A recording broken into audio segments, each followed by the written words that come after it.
पिछली वाली वीडियो में हमने एनपीएन और पीएनपी ट्रांजिस्टर के बारे में आपको कुछ जानकारी दी थी।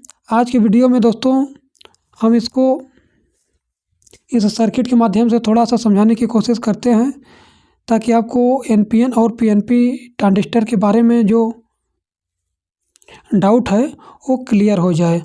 जैसे दोस्तों हमने पिछली वाली वीडियो में आपको बताया था कि जो हमारा ट्रांजिस्टर होता है, जैसे मान लीजिए दोस्तों कि ये हमारा एक एनपीएन ट्रांजिस्टर है। तो एनपीएन ट्रांजिस्टर में दोस्तों हमने बताया था कि जो ये तीर वाला निशान है ये देखेंगे ये नीचे के साइड है। तो इसका मतलब क्या हुआ दोस्तों कि हमने बताया था कि जब तीर का निशान नीचे की साइड है तो हमारा जो करंट का फ्लो होने वाला है दोस्तों वो कलेक्टर से इमीटर की तरफ होगा। जैसे आप यहाँ पर देख सकते हैं कि जो हमारा करंट का फ्लो हो रहा है दोस्तों वो कलेक्टर से जो है इमीटर की तरफ आ रहा है। अब इसमें यह भी बताया था दोस्तों कि जैसे जैसे हम इसके बेस का करंट जो है बढ़ाएंगे वैसे वैसे हमारा जो इसके कलेक्टर का करंट है दोस्तों वो और बढ़ेगा। तो अभी दोस्तों इस एनपीएन ट्रांजिस्टर के बेस पर देखिएगा हमने 1 वोल्ट 418 ओम के रेजिस्टेंस के माध्यम से दोस्तों इसके बेस पर दिया है। और इसके कलेक्टर पर देखिएगा दोस्तों अभी 36.2 मिली एम्पियर का करंट जो है चल रहा है। अब दोस्तों जब 36.2 मिली एम्पियर का करंट चल रहा है उस टाइम यहाँ पर देखेंगे दोस्तों जो ये एलईडी है ये ठीक ठाक तरीके से दोस्तों ग्लो कर रही है। और इस एलईडी का दोस्तों जो वोल्टेज यानी कि ये एलईडी का काम करने का जो वोल्टेज है दोस्तों वो 2 वोल्टेज है। और यहाँ पर देखेंगे ये 2 वोल्टेज से ज़्यादा इसको वोल्टेज यहाँ पर मिल रहा है। यहाँ पर हमने एक वोल्ट मीटर कनेक्ट किया दोस्तों।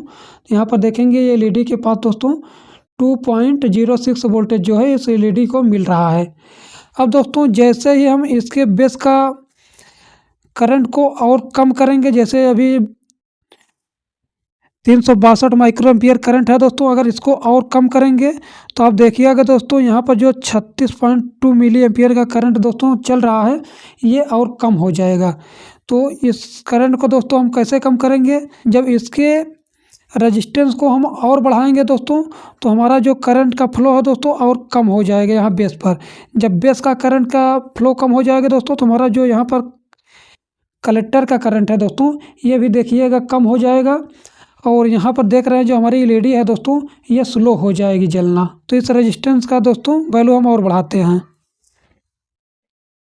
ये देखिए दोस्तों 418 से हम और बढ़ा रहे हैं।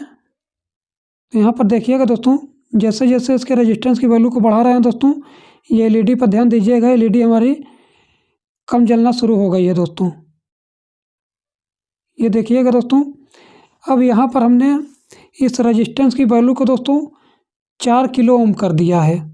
यानी कि दोस्तों इस रेजिस्टेंस की वैल्यू को जब 4 किलो ओम कर दिया है तो यहाँ पर देखिएगा इसके बेस पर अब जो करंट जा रहा है दोस्तों वो 57.6 माइक्रो एम्पियर जा रहा है। जब इसके बेस का करंट दोस्तों कम हो गया तो हमारी जो एलईडी है दोस्तों वो कम जलना शुरू हो गई। और इसके कलेक्टर पर देखेंगे दोस्तों कितना करंट की धारा चल रही है 5.76 मिली एम्पियर। यानी कि दोस्तों जब इसके बेस पर जो है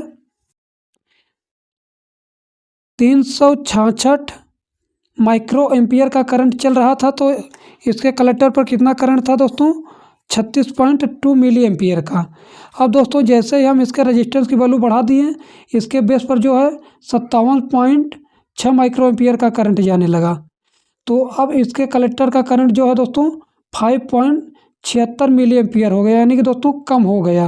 तो हमारी एलईडी को देखिए दोस्तों ये कम जलना शुरू हो गया। अब इस कंडीशन में क्या हो रहा है दोस्तों, हमारी एलईडी को देखेंगे इधर से 5 वोल्टेज तो पूरा मिल रहा है। यानी कि दोस्तों यहाँ पर जो है एलईडी को 5 वोल्टेज तो इधर से मिल रहा है, लेकिन यहाँ पर जो है दोस्तों इसको ग्राउंड कम मिल रहा है। यहाँ से दोस्तों यहाँ से देख रहे हैं जो ये ग्राउंड है यहाँ से जा रहा है इस एनपीएन ट्रांजिस्टर के माध्यम से। जब हमारा ये बेस दोस्तों कम खुला, जब बेस कम खुला है दोस्तों तो ये हमारा जो यहाँ से ग्राउंड नीचे से जाएगा, ये ग्राउंड यहाँ एलईडी को कम जा रहा है, इसलिए ये एलईडी जो है दोस्तों बहुत कम जल रही है। तो एलईडी को देखेंगे दोस्तों अभी कितना वोल्टेज मिल रहा है 1.87 वोल्टेज। इसलिए दोस्तों हमारी एलईडी जो है कम जल रही है, जबकि एलईडी को दोस्तों 2 वोल्टेज अगर पूरा मिलेगा तब जाके एलईडी हमारी ठीक ठाक जलेगी दोस्तों।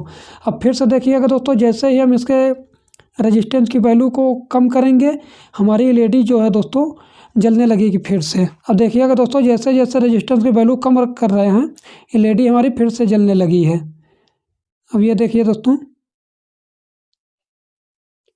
अब इस कंडीशन में देखिए दोस्तों, हमने रेजिस्टेंस की वैल्यू को दोस्तों 340 ओम कर दिया, यानी कि रेजिस्टेंस की वैल्यू को 340 ओम कर दिया दोस्तों। उस टाइम जो इसके बेस का करंट है दोस्तों 418 माइक्रो एम्पियर, यानी कि दोस्तों बहुत ज़्यादा करंट जाने लगा। उस टाइम क्या हुआ, हमारे इस कलेक्टर पर दोस्तों करंट बहुत ज़्यादा चलने लगा, यानी कि 41.8 मिली एम्पियर का करंट दोस्तों यहाँ पर देख रहे हैं चलने लगा। उस टाइम क्या है दोस्तों, ये एलईडी हमारी जो है ये ख़राब हो गई, क्योंकि दोस्तों देखिए इस एलईडी को काम करने के लिए सिर्फ 2 वोल्टेज की ज़रूरत था, और यहाँ पर दोस्तों कितना वोल्टेज पहुँच गया, 2 वोल्टेज से ज़्यादा पहुँच गया। और इस एलईडी का एम्पियर दोस्तों सिर्फ 10 मिली एम्पियर का ज़रूरत था, और यहाँ पर एम्पियर देखेंगे दोस्तों कितना चल रहा है, 41.8 एम्पियर का करंट दोस्तों चल रहा है। इसलिए हमारी जो एलईडी है ये ख़राब हो गई। अब फिर से दोस्तों अगर इसके रेजिस्टेंस की वैल्यू हम बढ़ाएंगे तो देखिएगा दोस्तों, यहाँ का जो करंट है दोस्तों वो कम हो जाएगा और एलईडी हमारी सही हो जाएगी दोस्तों। ये देखिए दोस्तों, रेजिस्टेंस की वैल्यू जैसे ही हमने बढ़ाया, डी हमारी दोस्तों फिर से जलने लगी। तो इसी तरीके से दोस्तों हमारा ये ट्रांजिस्टर जो है काम करता है।